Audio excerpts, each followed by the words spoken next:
Chapter 1: Introduction to Professional Ethics. As professional counselors, we are guided by an ethical code that's created by the American Counseling Association. And this code really helps guide our work in the communities and schools to make sure that we're always acting in the best interests of our clients and navigating tricky situations in a way that is always looking out for the best interest of the clients. So the primary obligation of any kind of school or mental health professional is to always promote well-being and welfare of the clients first. And so these ethical codes were designed to help counselors when we're facing ethical dilemmas, which come up all the time, especially when we're working in rural communities. So most of the conflicts or ethical dilemmas that come up are a conflict between what's going to be best for the client and what's going to be best for the counselor. And so there's a process of determining what's going to be the best outcome for the client and what actions are required to move in that direction. So the code of ethics is designed to help guide professionals in what they should do in any given situation. But throughout this course, I think you'll find that the code of ethics sometimes is very clear about what you should do, and sometimes is more of a guideline that's open to interpretation. And so that's where things like ethical decision-making models come in to help us determine the best thing to do given the ethical codes and the guidelines that they offer us. So ethical codes are not designed like laws or very clear rules that are applied the same way in every situation. So in addition to knowing the code of ethics, it's important to develop good professional judgment and intuition that are really important when you're working through ethical decision making. So the code of ethics is designed to educate professionals about ethical conduct, provide a way to hold professionals accountable, and serve as a catalyst as a way for you as a professional to continue to improve your practice throughout your career. So you may find yourself wondering, what's the difference between ethical codes and laws or statute? So laws are a body of rules that dictate the minimum standards that society will tolerate. So these are enforced by either local or federal government, and laws can vary from state to state versus some laws that are in place for all federal entities, particularly in the realm of healthcare. Ethics are ideal standards of conduct for professional behaviors to align with professional values. So these are aspirational concepts that really push you to be the best that you can be, as opposed to laws, which reinforce the minimum that is required or tolerable. And so ethics are often enforced by professional organizations like American Counseling Association or National Board for Certified Counselors, but also licensing boards, which are a state-based entity. So all states, including Wyoming, have professional licensing boards. There's a mental health professionals licensing board for mental health counselors, and then there's a school board for school counselors. And so those boards are in charge of enforcing ethical codes and ethical standards for practice. Sometimes there's a conflict between laws and ethics of the profession, and it's always best to adhere to whichever is going to be the higher standard of practice, whether that's the law or whether that's the ethical code. The limitations of ethical codes is that they're not always clear-cut rules like a law is. And so there are limitations in that these are applied by clinicians, and it's often up to the clinician to use their judgment or intuition to be able to determine what's the best thing to do. And there's not always a clear, straight answer for dilemmas. So in this class in particular, as we work through different ethical dilemmas, you might find yourself frustrated that there's not always a clear answer, or it always depends. So that sometimes becomes a joke in counseling programs that the answer to questions is, it depends, because it does. It depends on a lot of different factors that play into things, and it depends on the way you're applying the ethical codes. And so there's a lot of room for interpretation on the part of a clinician or a licensing board to determine the best thing to do in any given situation. So as professional counselors, you're often balancing personal and professional responsibilities in your practice. Personally, You are responsible for understanding the motivation for why you are doing this clinical work in the first place, to make sure that you're not inadvertently trying to exploit your clients or deal with your own trauma experiences through your work with your clients, which can happen inadvertently. You also need to know about awareness of unresolved personal conflicts for that same reason. So we can't be working out our own stuff in our work with our clients. That's not fair to them. We also are responsible for continuing to pursue personal growth experiences because we're not static beings. And just because we don't have any unresolved personal conflicts at this point in your career, that doesn't mean that there won't be some things that happen to you at different points in your career. So it's important to continue to seek opportunities to self-reflect and to grow and to make sure that your counseling space can be a space that's solely about the client and not about your own conflicts or your own trauma or your own experiences that come into play. You have professional responsibilities of knowing what are sanctioned and unsanctioned practices, meaning what is allowed by state statute and what is encouraged in the ethical codes or guidelines versus the things that are not allowed under state statute, laws, or the ethical guidelines. It's important to be as responsible as possible in all of your practices. This includes using things like an ethical decision-making model and good judgment and erring on the side of caution. And you have to know the code. So it's impossible to apply the code of ethics if you aren't at least familiar with it. That being said, I would never at any point in your career expect you to memorize the code of ethics. This should be a reference guide that you're looking at throughout your career. You always have copies of it available, and you're always going back to check and make sure you're remembering correctly what the code has to say. So some important terms that come up when we're talking about ethical conduct and in some cases legal issues related to practice. First, there's this concept of reasonableness. Is what you're doing a reasonable thing for any given clinician to do? So is this something that would be expected by someone practicing in your specialty area? So you might challenge yourself to think, was my decision something that was reasonable? There's also professionalism. So how are you representing the entire counseling profession within the community? Because now, since you're in our program, you're officially a part of the counseling profession, and we all have a shared responsibility for making sure that profession is well represented in a way that is ethical in the different communities that we serve. So not just how are you representing yourself, but how are you representing all of your colleagues in the counseling profession through your actions. There's mandatory versus aspirational ethics. So sort of relates to this idea of laws versus ethics in the first place. Mandatory ethics are a level of functioning in compliance with minimal standards, things that you must or must not do. For example, we must not have sexual relationships with our clients. That is a mandatory ethical code. Aspirational ethics are the higher standards of practice based on interpretation of the code. So what is best for the client in this situation?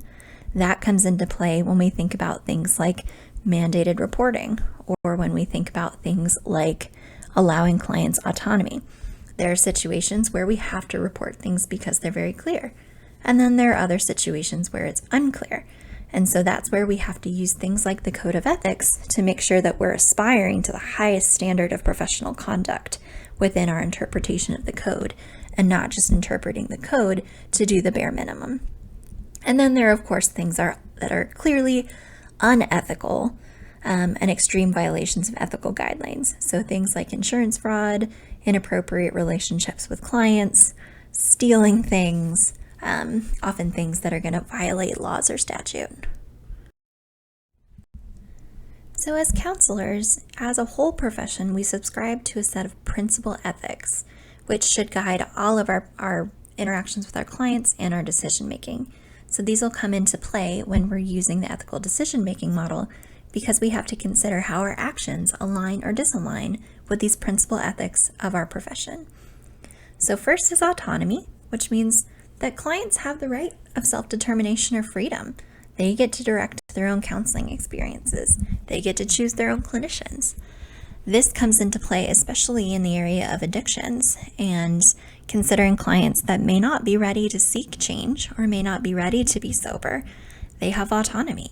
They have the ability to decide when they want to engage in that experience. They do have to face consequences of things that happen, but they get to decide when they're ready to embark on that journey. And we have to allow them that autonomy or self-determination to be able to decide those things for themselves. That is why as counselors, we rarely give advice and we rarely tell our clients what to do because we have to adhere to this principle of autonomy. Next is non-maleficence, which means that we have to seek to first do no harm to clients. And so this is where we often have to balance what's the best thing for me as the clinician versus the best thing for my client. And I always have to make sure that the first thing I'm doing is not intentionally creating any kind of harm for my client. Now that's slightly different than beneficence, which is acting in the best interest of my client. So sometimes I may not be acting in the best interest of my client, but I'm also not causing any harm either. So this might be when I'm choosing to do nothing in a given situation. So I have to make sure I honor both, not to do any harm, but to also always do my best to act in the best interest of the client versus the best interest of myself as the clinician. I have to adhere to the principles of justice, which means being fair and equitable to all clients who are in my office. I have to treat everyone the same, regardless of how much they pay on my sliding scale in fees, or how much their insurance reimburses me, or any kind of identities that they hold. I have to make sure that I'm being fair and equitable to everyone that I'm serving in the community. Fidelity, which means that I have to really put a lot of effort into a commitment to keep the trust of my client. I have to honor the trust that they give me as we build rapport, and I have to do everything that I can to keep that trust. And then veracity, which means that I have to do my best to always be honest and truthful with my clients, which can be somewhat challenging to do, but is really important to make sure that the client feels like they have full access and understanding of what they're getting and what's happening in the course of their treatment. So the most recent version of the ACA Code of Ethics came out in 2014. We are expecting a new one to come out probably within the next couple of years, but the most recent was in 2014. And so the way that this was developed, there have been 7 different versions of the code, the first one dating back to 1961, and you'll see they come out roughly every 10 years or so, and so we would expect within the next couple of years there probably will be a newer version of the code that incorporates and updates the things that are happening most currently in our field and in our work. The 1961 code was only 5 pages long. However, as you notice and dig into the current code, it is quite a bit longer. If you're ever interested in reading about some of the previous versions of the ethical codes, you can go into this link listed here and look at the archives of the older ethical codes to kind of see the updates and the things that have happened over the last many years since the 60s when the first code came out. There are 55,000 professional counselors that have agreed through state licensing boards and through membership in professional organizations to abide by the ACA Code of Ethics. So it is considered the national standard for ethical behavior for mental health professionals and professional counselors. Now, it's important to note that like social workers have a different code of ethics, that marriage and family therapists have a different code of ethics. Even ASCA for school counselors have their own code of ethics. So you really need to know, based on how you're licensed or certified, which code of ethics you're held to as a standard. And so even if you're a school counselor, it's very good to know the ACA Code of Ethics because particularly in states like Wyoming, it is not uncommon for school counselors to be both certified by the state Board of Education, but also licensed as mental health counselors in the state, meaning that you're held to the standard of the ACA Code of Ethics and the ASCA Code of Ethics that you'll learn about in the school counseling specialty course. So the most recent revision for the 2014 Code of Ethics started in 2011. So we're seeing task forces now being pulled together for the next Code of Ethics update. It takes about 3 years for them to develop a new edition of the Code of Ethics. And so we expect to see that taking place now for the new version of the Code of Ethics that will be coming out in just a couple of years. So typically there's a there's a task force or a committee that comes together. They look at the old code of ethics, they examine current issues of practice, and they look at how well it's covering things that are going on now and what's not being addressed. Then they develop a draft and suggest changes to the code of ethics. They have town hall meetings to take public comments and consider input from different professional counseling organizations and individual counselors. And then they approved that at a governing council meeting, this one in 2014. So this most recent update, the goal was to get more specific in the language that was used and update the code based on current events. One of the biggest changes we saw in the current code of ethics was things that address, in particular, technology-supported counseling practice. So looking at things like telehealth and social media and things that are technology related much more closely to give further guidelines than were in the previous edition. So just giving you a visual here of how the ACA Code of Ethics has changed over time, back from when it was the Personnel and Guidance Association as opposed to the ACA back in the 60s. So you'll see some things kind of carried over from the preamble all the way through, and some things changed over time. So you'll see the addition of an ethical decision-making process in the mid-90s to resolve ethical issues. And then our most recent update in 2014 addressed distance counseling technology and social media, which was a newer addition, plus adding some more specific codes around different things in each of the sections that carried over from the previous edition. So feel free to pause the video at this point and take a closer look at this chart to sort of get an idea of how things have changed and evolved over time. So from here, I'd like to walk you through the ethical decision-making model. This is something that we are going to use throughout the course, and so I want to take just a little bit of time to walk you through how to apply this decision-making model so that you have it to use in your case study papers. So again, this is a process you're going to use in your assignments throughout the course, where you're required to analyze things based on the ethical codes and make decisions or recommendations for practice. And so this is only one decision-making model. There are plenty of other ones out there. This particular decision-making model is just endorsed by the American Counseling Association, and it's pretty widely used. So we are going to primarily use this decision-making model as part of our class for this semester, but know that there are other options out there.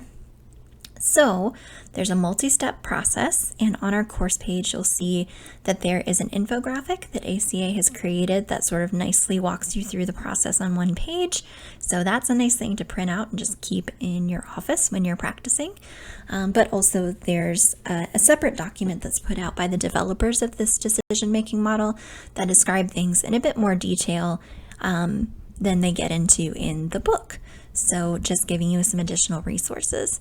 So we're going to first identify the problem, apply the code of ethics in any way that it can be applied, determine the nature and dimensions of the dilemma, generate potential courses of action, consider all the potential consequences of all the options that you have created, and then decide a course of action, evaluate that course of action, implement that course of action, and follow up.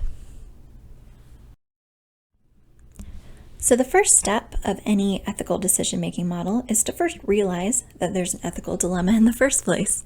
And so that means we have to identify what the actual problem is. So sometimes we notice something seems off, but we're not really sure what, or a lot of times ethical issues are pretty complex, and so we have to take the time to make sure we fully understand the scope of the problem in the first place. And so we have to identify the problem by first gathering all relevant information, making sure we have all of the details from everyone who's involved. We have to determine if the problem is ethical, legal, professional, or maybe more than one of these things. And then determine if examine the problem from multiple perspectives.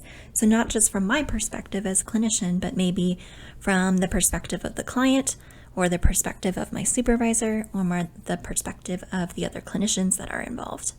So I have to make sure that I fully understand the scope of the issue. Then I have to identify any potential issues that could be involved with that information. So I have to make sure I separate fact from innuendo, meaning I have to really challenge myself to consider what I really know versus what I think I know. So it's important to lead with factual information, not from assumptions or things that you think you know, but are not sure. Also, always considering cultural context of the situation. So not just looking at things from my own cultural lens, but from the cultural lenses of the other folks that are involved. And then applying those moral principles that we talked about to the situation. So thinking about autonomy and justice and fidelity and so on. The next step is applying the code. So now that I have all of the information and have identified the problem, I want to review all relevant ethical codes. So taking time to go into the actual code of ethics, finding the standard that matches up and applies to the situation, knowing that ethical dilemmas are complex. And so there's going to be more than one ethical code that applies in any given situation. It's also good to consult. So maybe there are things that I'm overlooking or things that I'm not considering. And so I might go to a colleague and ask to consult about what's going on to see what they're thinking about it too. When I'm doing this, I always want to be sure to protect confidentiality and protect sensitive details like people's names or identifying information. So just something to note there too. Then you want to know all the applicable laws, both federal and state, depending on where you're practicing. So you'll want to review those state and federal guidelines and review any agency policies that might apply to the situation. To determine the nature and dimensions of the dilemma, a lot of that revolves around consultation. So it's good to have trusted colleagues that you can go to for a different perspective. Your cohort in the program is a really great place to seek consultation, not just while you're students, but after you graduate from the program and you're out there as professionals. You will have a circle of other professionals who have been trained in ethical codes. You know they adhere to high ethical standards because of the training they've received, and you know that you can go to them for consultation. So hold on to each other as professionals because it's great to have a community of like-minded and differently minded professionals that you can consult with.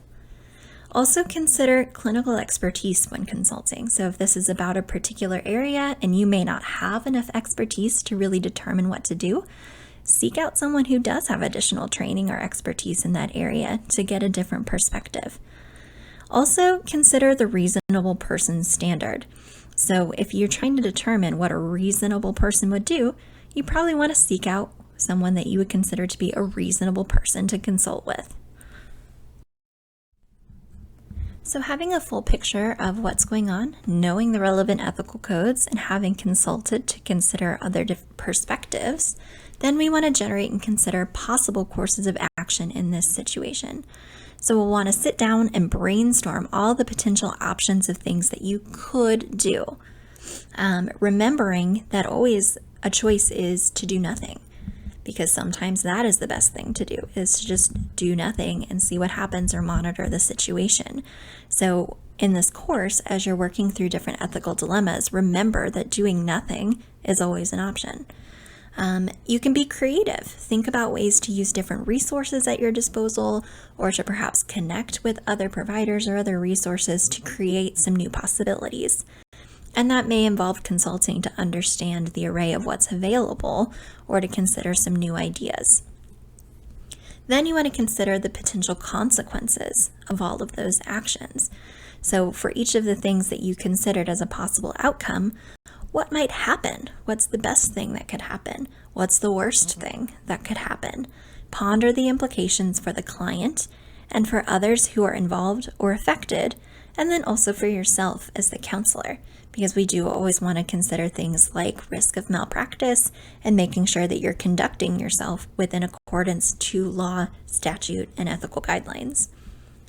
Then, from your list, eliminate options that'll create more problems than solve problems, or that do not create optimal results, or might even create harm for the client.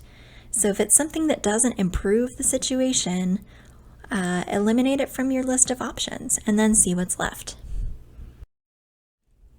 So having gone through all of that, Now we have to decide what we're actually going to do.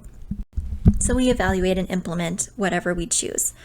So after we've eliminated options that don't act in the best interest of the client or improve the situation or deviate from state statute, federal laws, or our ethical guidelines, that should leave us with some options, and we choose what appears to be the best possible course of action.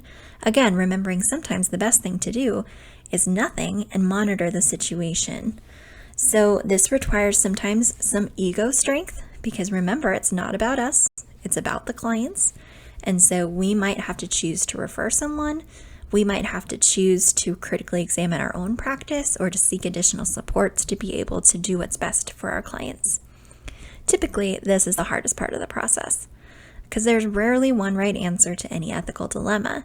But following this model will help you know that you're doing the best that you can in the situation, and if ever challenged about your decision making, you have a good rationale and professional explanation for the choice of action that you made. Once you have decided what you're going to do, you want to always consider and challenge yourself, again, requiring some ego strength, to examine the implications of this. So considering justice, would you do this for any other client in the given situation? Or are you perhaps acting from a place of countertransference and doing more for this client than you would for any other, or less for this client than you would for any other? Are you doing this? Would you do the same thing for any other client that you work with?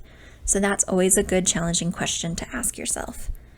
Thinking about the realm of the public.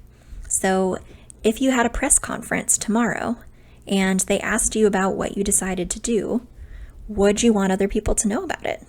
Would you be embarrassed or nervous to tell other people about what you decided to do? If the answer is yes, then it's important to really examine why that is and if your choice is really the best course of action. And then there's universality. So if you knew of another counselor who was in the same situation, would you recommend they do the same thing that you have decided to do? And if not, again, challenge yourself to consider why. Once you've gone through this full process and kind of done these 3 little tests to make sure that you're deciding the very best thing that you can do, then we want to, of course, implement that action. So we want to put that decision into place, and we want to, of course, always document what we did and how we decided that. And it's important to always follow up and evaluate how your course of action played out. So did this make things better for the client? Did it create more ethical dilemmas that you have to work through?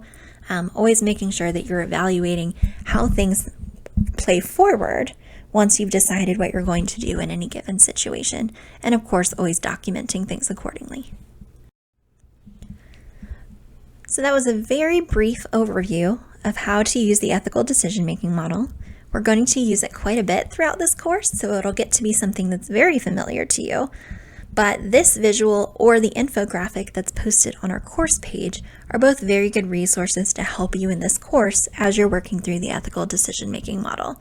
So remembering, identify the problem, apply the code of ethics, determine the nature and dimensions of the dilemma, generate potential courses of action, consider those courses of action, evaluate what you've decided to do, and then implement and follow up. One final note is that we also have a responsibility as gatekeepers in our profession to deal with unethical behavior of other professionals. So often ethical dilemmas are not just about us and our client, but about things that we become aware of that involve other counseling professionals or mental health professionals. So we have a responsibility to address any unethical behavior that we notice in our colleagues, not just in ourselves. And in these situations, the first step in the process is to talk with that person directly, not being confrontational, but just informally and respectfully engaging in the process of finding out more information. It could be that something seems unethical, but once you get all the details, you find out that they were really just working through an ethical decision-making model and doing the best they could. So it's important to make sure you have all of the information first, and that you've talked directly with that professional to make sure that you fully understand the scope of what's going on. If once you've done that, it still seems something unethical is happening, you'll want to apply the ethical decision-making model to decide if it's something that should be reported And if it seems like that is an unethical thing to do and the decision-making model leads you to feeling you need to report those things, you have an obligation to file a formal complaint with the state licensing board. This is incredibly challenging to do, but it is part of our responsibility as professional counselors.